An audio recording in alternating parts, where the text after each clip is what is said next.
These are the things that make these pieces interesting to us. We want the helmets that have the bumps and the scratches. We want the helmets that are a little rusty in places, that have the war spots on their bills. We want those because that means that they were loved, that they were used, that there was a meaning behind them, and somebody loved that helmet. They wanted to keep it. This is very evident in our next piece. We're going to go to a rather unorthodox type of helmet. It is not one that's really readily seen. It does exist, and you can find them, but it's not a regular piece.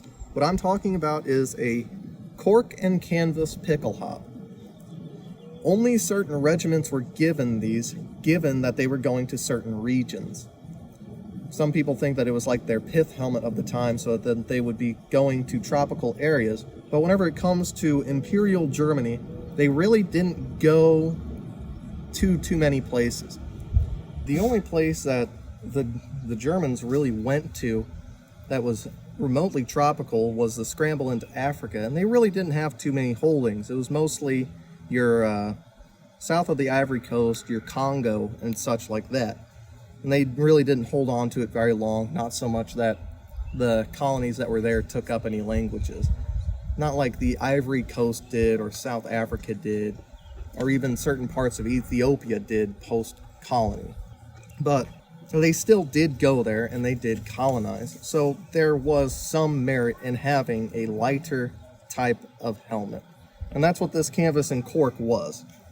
It was a partially metal, but mostly cork, and then covered in a canvas that was covered in some kind of glue along the seams. But just like how the Adrian was repurposed for its uses in World War II, the Adrian, however, is a fully metal helmet, and so it could still be good for the time. The cork and canvas, however, was strictly a reserve for World War I early in the war. Meaning the Bikelhaub itself needs a little bit of background and a little bit of understanding to see its own evolution through the war. World War I itself was a change in the military culture for the Europeans and for the wider world in general. Asians were westernizing, taking point on what the French had done and utilizing that in their own way. Helmets, rifles, uniforms. The Germans already had all of that in their own way. You could see them as a parallel rival to the French mindset of war. So the Bikelhaub, while also stylish, was also utilitarian. The Germans already had a metal helmet that they liked. That was their Bikelhaub, made by Wilhelm II. He wanted a way to quickly differentiate between all of his infantry, cavalry, artillery, officer, your colonels, sergeants, generals, and privates. He wanted to know who could buy their own equipment, who couldn't, because that was important for the time.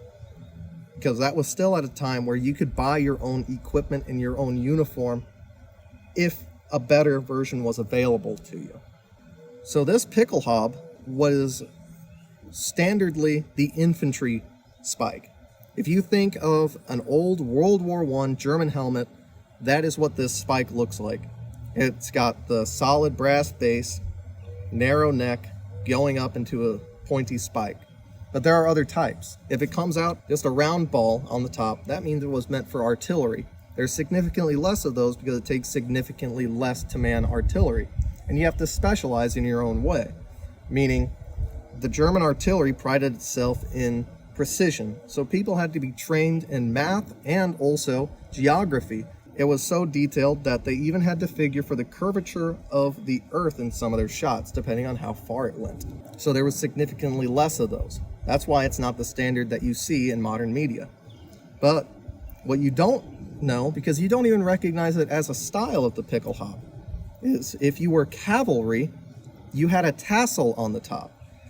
Some people who look at military movies or film might now have it click in their mind that when they see a German cavalry unit, they have tassels on the top going behind them. That's exactly what it is. It's a Bikelhaub helmet, but only it has a tassel, so you immediately think it's completely different. This cork and canvas Bikelhaub is very personalized. It comes from Baden, Germany, and you can tell by looking at the front. The front has an eagle facing to the right if you're looking directly at the helmet, holding a sword, but that is what Baden had on the bottom.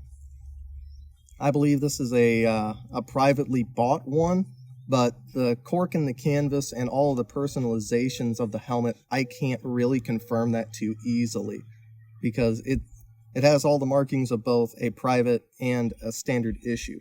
The only reason I think it's private is purely because of all the liberties he took with the helmet. I'd say, well, what do you mean? The canvas itself looks like it was reapplied by what they might have had later on. Meaning, if you look up a pristine cork and canvas from the 53rd Regiment of the Imperial Army, you'll see that it has nice even seams and seams that go around the rim. The rim that I was talking about that the Adrian helmet had. It would have a nice even seam around it, and you would see it differentiated, like it was custom tailored to the piece, because it was. This, however, looks like this person had problems keeping their canvas together. It looks like he took extra cloth and fixed up certain parts of it in order to keep the form uniform. But as he was doing it, it looks like he had to take the spike off and re-put it in at one point. But this isn't where the customization ends on this piece. The canvas no longer looks uniform. There's some spots that look nicer than others, but you can definitely tell that it's been patched and re-glued in a lot of spots, because it's a lot harder in certain spots and it's a lot smoother in others. But it doesn't look like he put the spike on correctly, because it's real loose. On the inside, it just looks like he kind of just loosely put it back together. But then all around the piece, all around the main body of the helmet, he has affixed some baling wire to it in order to keep the spike in place.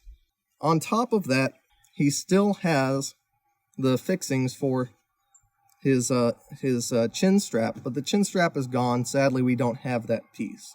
But the liner is still there. It's still all together. The piece has made it through the war and has made it to the American shores. This is another example of a loved piece. This man did not want to part with his helmet. Maybe he bought it himself and he was just another stubborn German among them all. He didn't want to get rid of his helmet because he bought that with his money. Or maybe he had gone through some stuff with the helmet. Maybe he had seen a lot with his helmet, and by God, he wasn't going to get rid of it. He loved this piece. He wanted this piece. He maintained his piece, even though it looks pretty much like a butcher. But the piece itself shows that it was loved, that it was wanted. And that's why we have it. It's not a pristine piece at all. There's stains on it. There's possible blood marks. There's wear. The bronze and brass pieces are definitely wore. They're definitely patinaed. And the liner on the inside, it's molded. It's not a pristine piece, folks. It's a worn piece. It's seen battle. It's seen its hardships. And frankly, it's just a really unique piece. But while we're still on Germans, the Bikelhaub was not meant to see the end of the war. There were Bikelhaubs that were issued that made it all the way through the war, meaning people were still wearing them. But they were no longer being issued. They were obsolete. They were no longer what was needed. Because just as the Adrian was going to be phased out, it had the same problems. The Bikelhaub didn't cover the head fully. It didn't cover the neck. It didn't go below the ears. It was a good helmet for its time. During the Napoleonic War, it was a great helmet. Wonderful usage. And it was, frankly, a great innovation by the German army.